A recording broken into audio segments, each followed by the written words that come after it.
All right, so it's time for an exercise. So head on over to the Google Drive and get into that exercises folder. And we will be working on exercise 1A, brush. Notice that there's a star next to this exercise title. That's because it's one of the exercises that has more creativity into it. So you can um, submit this to Omnivox to participate in my little competition challenge thing. So I will select a small number of submissions that I think are pretty cool and offer you bonuses. So this is inspiration for you to invest some time and energy into this to create some cool stuff. All right, so let's open it up.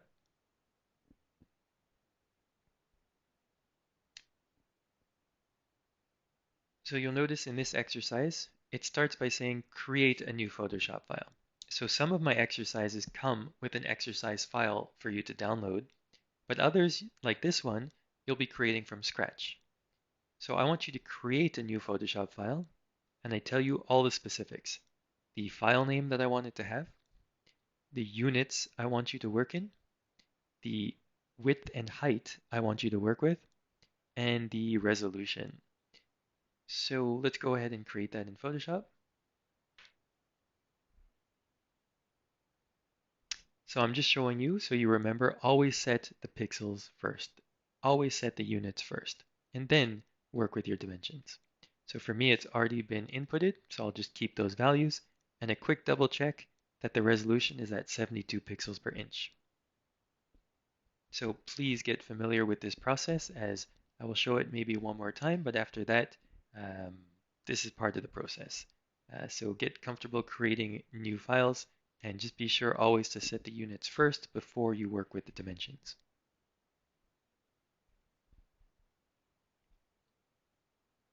Okay, so for this exercise, you've guessed it, you're going to use the brush tool. So there's not too much specifics to it. I give you a lot of freedom to create whatever you want.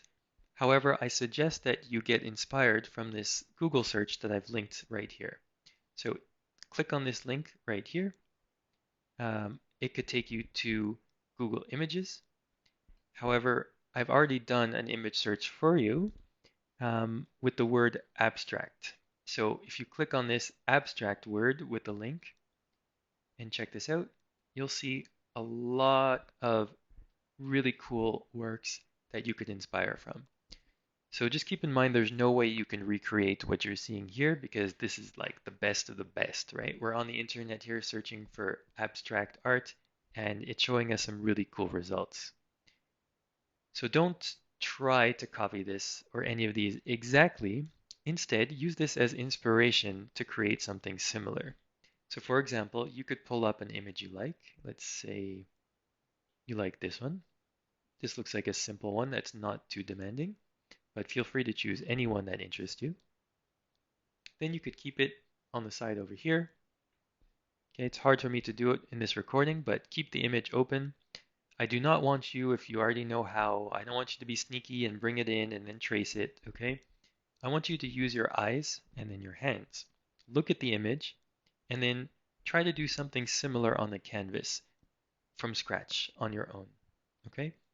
So no copying, but just inspire from it to try and do something similar.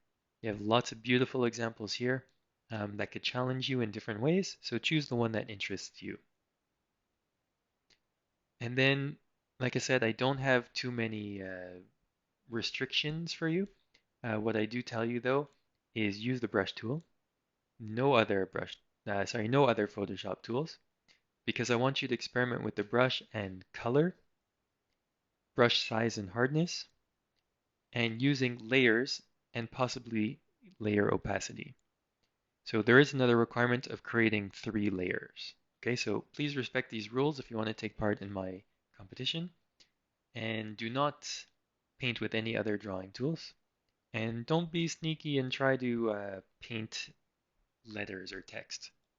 Okay, so that's pretty much it. When you're finished your work, save your work as always. Upload the PSD file to Omnivox because that's how I'm collecting it. And then I suggest you keep a backup of the work for yourself in Google Drive. So you can create a folder for yourself for this class, and every time you're finished with the Photoshop file, just send it up to the cloud and keep it nice and safe. Last note is about a general thing for my exercises. Most of them at the end have this checklist of techniques. So use this to keep track and see if you're kind of learning those techniques that have been showing in the tutorials.